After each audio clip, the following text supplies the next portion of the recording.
혹시 이런 생각해 보신 적 있으신가요? 애들 다 크고 시집 장가 보내고 나면 이 지긋지긋한 인간이랑 당장 갈라선다. 내 남은 인생은 나 혼자서 홀가분하게 내 마음대로 살다 죽을 거다. 밥 차려주는 기계 노릇도, 눈치 보며 돈 벌어다 주는 기계 노릇도 이제 다 끝내고 싶다. 50대, 60대 넘어가면서 부부싸움 할 때마다 홧김에 이혼 도장 찍자고 소리치신 적 다들 한 번쯤은 있으실 겁니다. 아니, 솔직하게 말씀드리면 한 번이 아니라 수십 번, 어쩌면 수백 번도 그런 생각을 삼키고 또 삼키며 살아오신 분들도 계시겠죠. 그런데요, 여러분, 진짜로 황혼이혼을 하면 우리가 꿈꾸던 그 자유롭고 우아한 싱글 라이프가 펼쳐질까요? 드라마에서 보던 것처럼 세련된 원룸에서 혼자 와인 한 잔 기울이며 아, 이게 진짜 인생이지 하고 웃을 수 있을까요? 아니면 이른 새벽 텅 빈 냉장고 앞에 서서 아무도 없는 집 안을 멍하니 바라보며 인생이 이게 맞나 싶어 주저앉게 될까요? 오늘 제가 들려드릴 이야기는 67세의 이혼 서류에 도장을 찍었다가 한 달에 150만 원 나오던 국민연금이 90만 원으로 반토막 나버리고 매달 숨만 쉬어도 나가는 고정 지출 때문에 피눈물을 흘리고 있는 어느 60대 부부의 진짜 현실 이야기입니다. 이혼 그 자체보다 준비 없는 노후 재산 분할과 생활비 쪼개기가 우리 인생을 어떻게 나락으로 떨어뜨리는지, 이 잔혹한 숫자의 진실을 모르면 여러분의 노후도 한순간에 무너질 수 있습니다. 그리고 이건 특별히 불운한 누군가의 이야기가 아닙니다. 성실하게 살고 자식 잘 키우고 집 한 채 장만하고 연금까지 준비했는데도 이렇게 되더라는 겁니다. 그게 더 무서운 이야기입니다. 오늘 영상 정말 뼈를 때리는 현실적인 이야기들로 꽉꽉 채웠습니다. 우리 부부의 노후 생활비 구조를 지키고 비참한 노후 빈곤을 피하고 싶으시다면 오늘 영상 무조건 끝까지 시청하셔야 합니다. 중간에 끄시면 나중에 정말 땅을 치고 후회하실지도 모릅니다. 본격적인 이야기에 앞서 저희 채널을 아껴주시는 여러분의 따뜻한 관심이 제게는 참 큰 위로와 용기가 됩니다. 이 채널은 화려한 재테크 성공 신화나 뜬구름 잡는 이야기 대신 정말 우리 또래 분들이 맞닥뜨리는 현실적인 노후 이야기를 솔직하게 풀어드리려고 항상 노력하고 있습니다.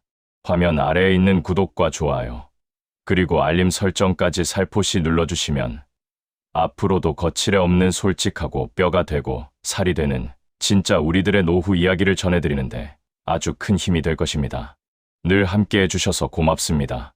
자, 본격적으로 67세 김 선생님 부부의 이야기를 해볼까 합니다.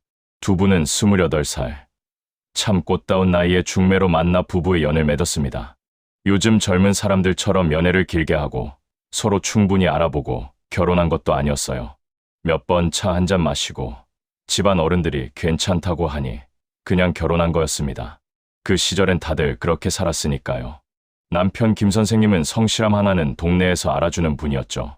변변한 기술 하나 없이 시작해서 시장통 모퉁이에서 작은 철물점을 열고는 명절 당일 하루 빼고는 셔터 문을 닫아본 적이 없는 양반이었습니다.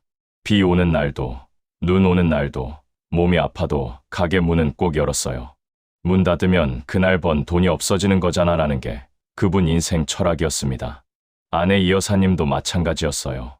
남편 철물점 뒷방에서 애 둘을 업어 키우며 장부 정리하고 점심때면 찌개 끓여서 남편 밥 챙기고 저녁이면 남은 반찬에 물 말아 후루룩 삼키며 그렇게 악착같이 살았습니다.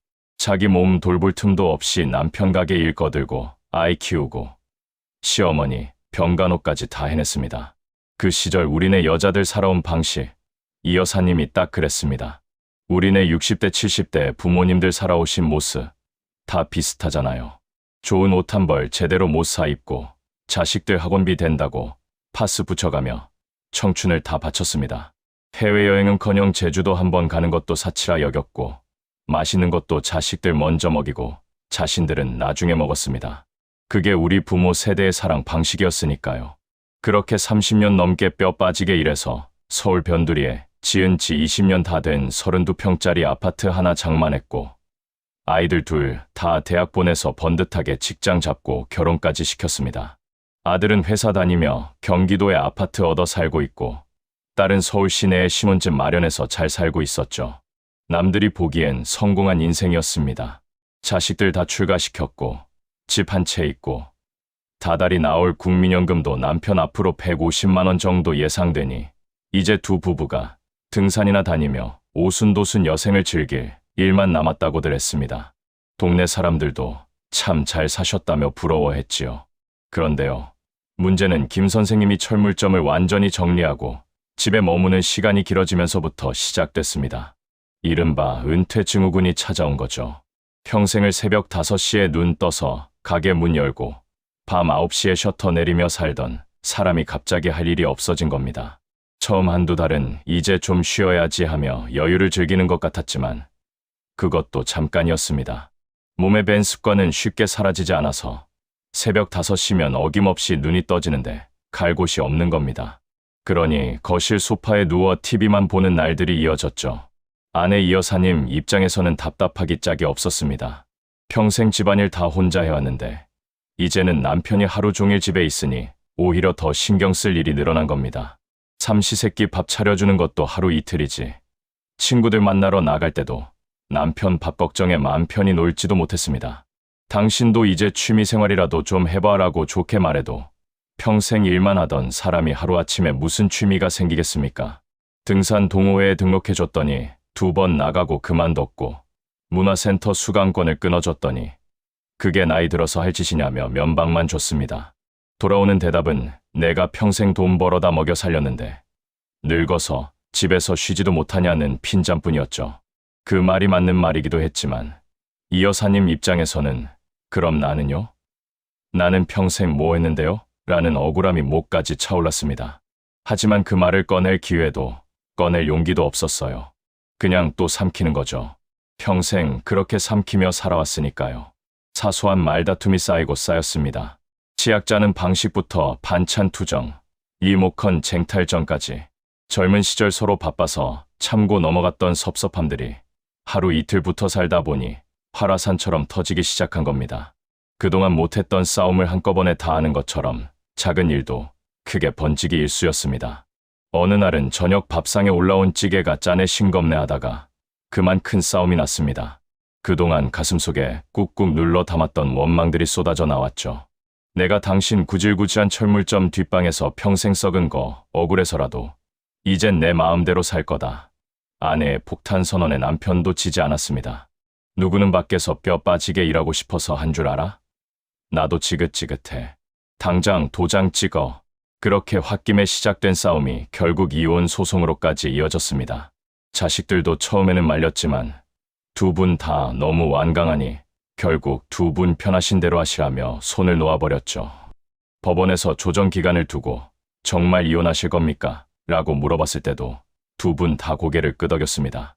그게 그 순간에는 진심이었을 겁니다. 하지만 그 진심이 나중에 얼마나 값비싼 대가를 치르게 될지는 그때는 아무도 몰랐습니다. 자, 이제 도장을 찍고 남남이 되었습니다. 67세에 찾아온 싱글 라이프. 겉으로는 쿨하게 합의 이혼을 하고 재산을 나누기 시작했습니다. 현재 살고 있던 아파트 시세가 대략 8억 정도 되었습니다. 이걸 절반씩 나누기로 했죠.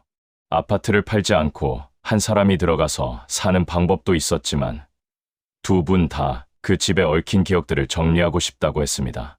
부동산에 금매로 집을 내놓고 세금 떼고 복비 떼고 나니 각자 손에 쥐어진 돈은 3억 8천만 원 정도였습니다. 이 돈으로 김 선생님은 경기도 외곽의 작은 오피스텔 전세를 구했고 이 여사님은 딸네 집 근처 빌라로 반전세로 들어갔습니다. 각자 새 출발을 한 셈이었죠. 처음 한 달은 좋았습니다.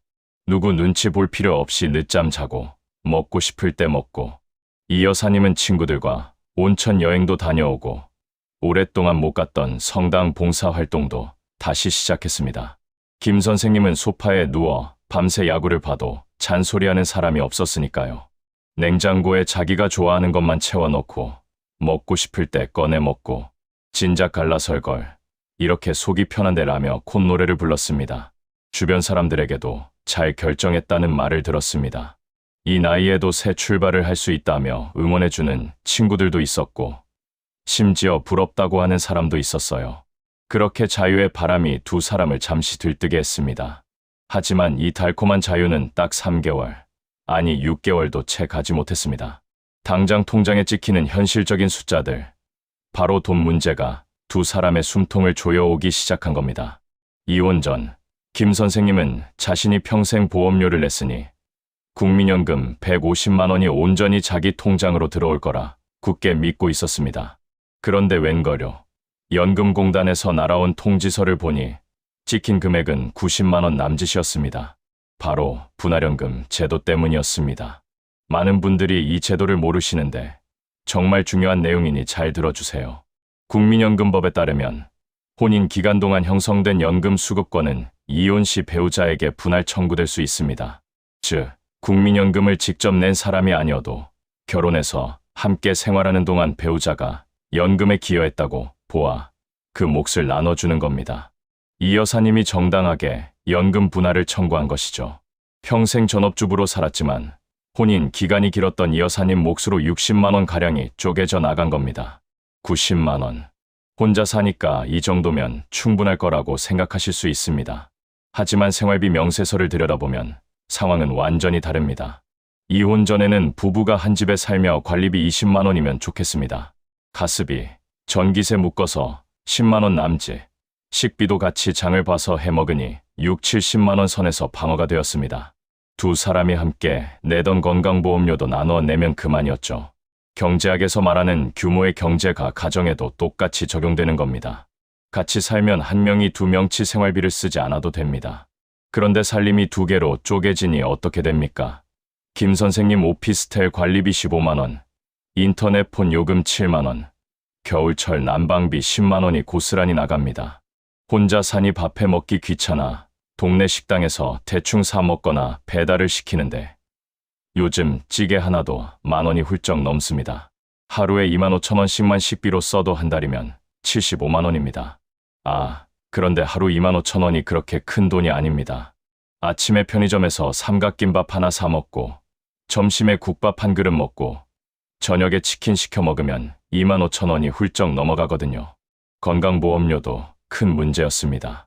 직장 가입자인 자식 밑으로 들어가려 했으나 재산과 소득 기준에 걸려 지역가입자로 전환되었는데 그 금액만 17만 원이 나왔습니다. 왜냐하면 전세 보증금도 재산으로 잡히거든요. 가진 게 없는 것 같아도 건강보험공단 눈에는 그게 재산입니다. 자, 한번 계산해 보겠습니다. 관리비 15만 원, 통신비 7만 원, 난방비 10만 원, 식비 75만 원, 건강보험료 17만 원, 합치면 124만 원입니다. 들어오는 돈은 90만 원인데 기본 지출만 해도 34만 원이 부족합니다. 거기에 병원 한번 가면 진료비에 약값에 교통비까지 경조사비에 옷 한 벌이라도 사면 당장 통장이 마이너스입니다. 결국 김 선생님은 전세 보증금 외에 수중에 남겨둔 여윳돈을 한 달에 50만 원씩, 70만 원씩 야금야금 빼쓰기 시작했습니다. 60이 넘은 나이에 어디 가서 다시 일자리를 구하기도 쉽지 않았습니다. 경비 자리라도 알아보려 했지만 그마저도 경쟁이 치열해 번번이 미끄러졌죠. 나이에다가 고관절도 좋지 않아서 오래 서 있기가 힘들다 보니 더 어려웠습니다. 친구들 만나서 막걸리 한 잔 사는 것도 이제는 지갑 눈치를 보게 되었습니다. 젊은 시절엔 후배들 밥 한 끼 사는 게 대수롭지 않았는데 이제는 만 원짜리 한 장이 무거워진 겁니다. 예전에는 아내가 깎아주는 과일 먹으며 무심하게 넘겼던 일상들이 혼자 마트에 가서 사과 한 알 비싸서 들었다 놨다 하는 비참한 현실로 돌아온 겁니다. 그렇다면 아내 이 여사님의 상황은 좀 나았을까요? 분할받은 연금 60만 원에 기초연금 일부를 합쳐 겨우 90만 원 남짓한 돈이 들어왔습니다. 딸네 집 근처라 좋기는 했지만 빌라 반전세 월세로 매달 40만 원이 고정적으로 나갔습니다. 남은 50만 원으로 한 달을 살아야 했는데 거기서 병원비가 문제였습니다.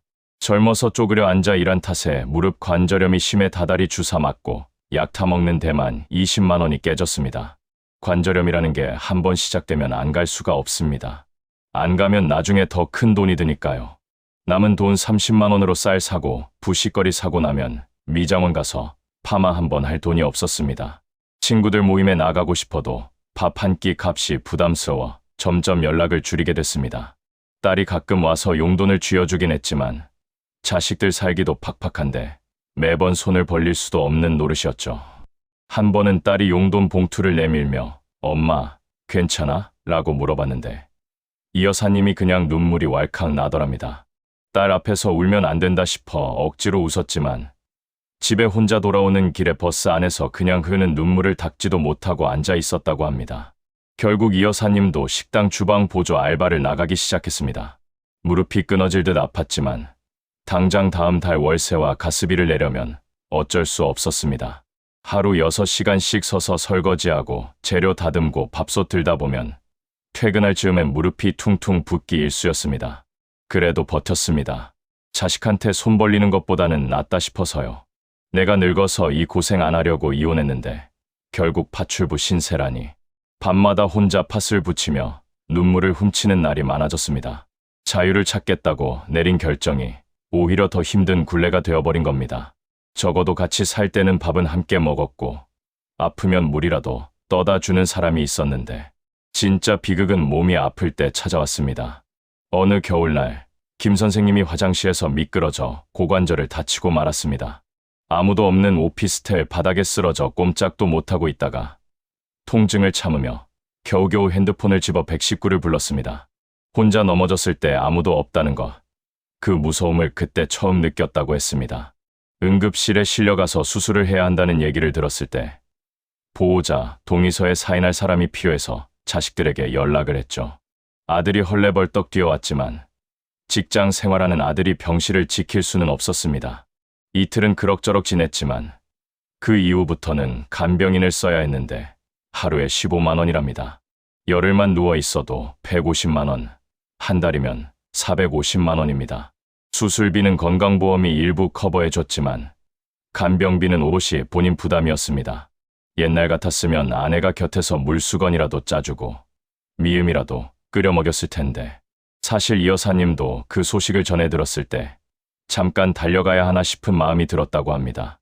하지만 이미 남남이 된 사이인데 선뜻 나설 수가 없었죠. 자식들 눈치도 보이고 본인 자존심도 있고 차가운 병실 천장을 바라보며 김 선생님은 태어나서 처음으로 뼈저린 외로움과 후회의 눈물을 흘렸습니다. 그 넓은 세상에 자기 편 하나 없이 낯선 간병인이 매일 바뀌는 병실에서 홀로 수술 후 통증을 견디는 그 시간이 인생에서 가장 길게 느껴졌다고 합니다. 아, 내가 참 어리석었구나. 밥상에서 반찬 투정하던 그 시절이 내 인생에서 가장 따뜻했던 때였구나. 퇴원 후 텅 빈 오피스텔에 돌아온 김 선생님. 절뚝거리는 다리로 편의점 도시락을 전자레인지에 돌려 플라스틱 숟가락으로 밥을 떠먹는데 목이 메어 밥이 넘어가지 않았습니다.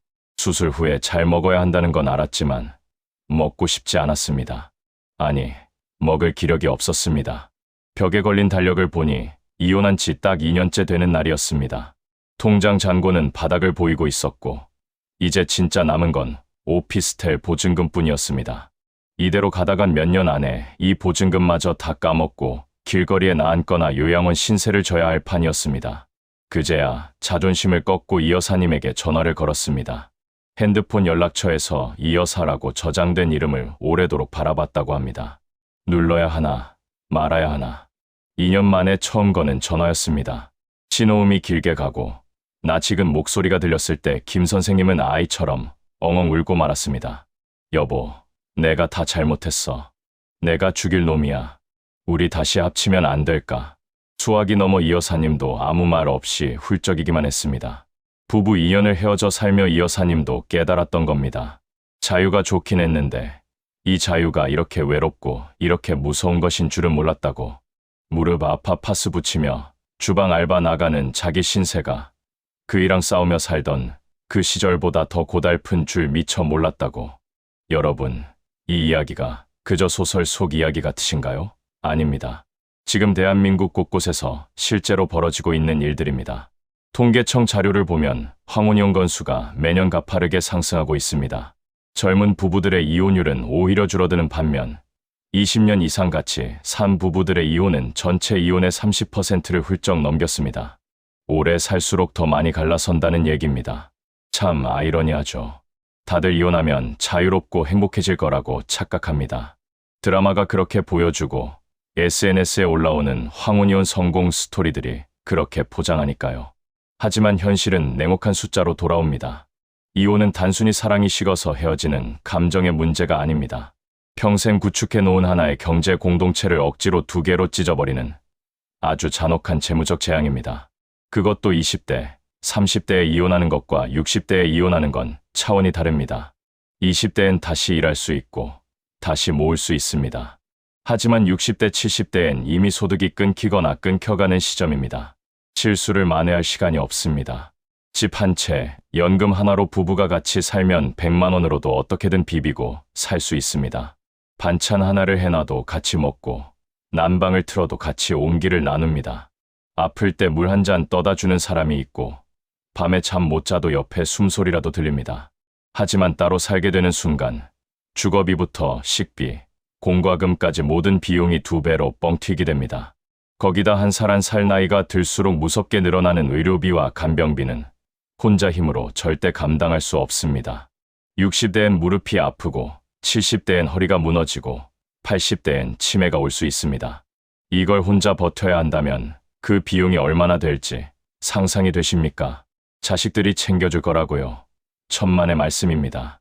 자식들은 자기 가정 건사하고 애들 학원비 내기도 벅찹니다. 명절에 용돈 조금 쥐어주는 것도 요즘엔 쉽지 않은 세상입니다.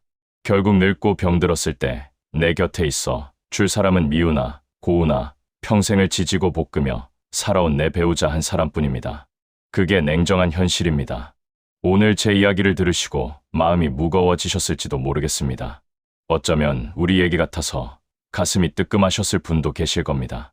하지만 제가 이렇게 아프고 뼈 때리는 현실을 말씀드리는 이유는 단 하나입니다. 홧김에 섭섭함에 내뱉은 말 한마디로 평생 일궈온 소중한 노후를 망치지 마시라는 겁니다. 부부싸움 안 하고 사는 부부가 어디 있습니까? 하지만 황혼의 부부싸움은 칼로 물 베기가 아니라 내 노후의 생명줄을 자르는 일이라는 걸 명심하셔야 합니다. 젊었을 때 이혼은 새 출발이 될 수 있지만 70을 바라보는 나이에 이혼은 대부분 동반 추락입니다. 오늘 당장 거실에 있는 남편에게, 주방에 있는 아내에게 먼저 말 한마디 건네보세요. 당신도 평생 고생 많았지. 우리 그래도 잘 버텼다. 이 따뜻한 한마디가 수천만 원짜리 연금보험보다 여러분의 노후를 더 든든하게 지켜줄 것입니다. 섭섭한 거, 억울한 거 다 맞습니다. 근데 그 억울함을 이혼으로 풀려다가 통장이 먼저 바닥납니다. 화가 날 땐 산책을 나가세요. 말이 안 통할 땐 자식한테 전화해서 한풀어요. 그래도 안 되면 상담을 받으세요. 이혼 도장보다 훨씬 싼 선택입니다. 그리고 지금이라도 분할연금 제도, 노후 생활비 구조, 건강보험 지역가입자, 전환 문제, 이런 것들을 배우자와 함께 앉아서 한 번만 들여다보세요. 재산이 많고 적고를 떠나 노후는 함께 설계해야 합니다. 혼자서는 아무리 똑똑해도 한계가 있습니다. 오늘 영상이 여러분의 평안하고 지혜로운 노후 생활의 작은 보탬이 되기를 바랍니다. 끝까지 시청해주셔서 감사드리며 다음 영상에서도 여러분의 삶의 피가 되고 살이 되는 진짜 현실적인 정보들 꽉 채워서 돌아오겠습니다. 늘 건강하시고 행복하십시오.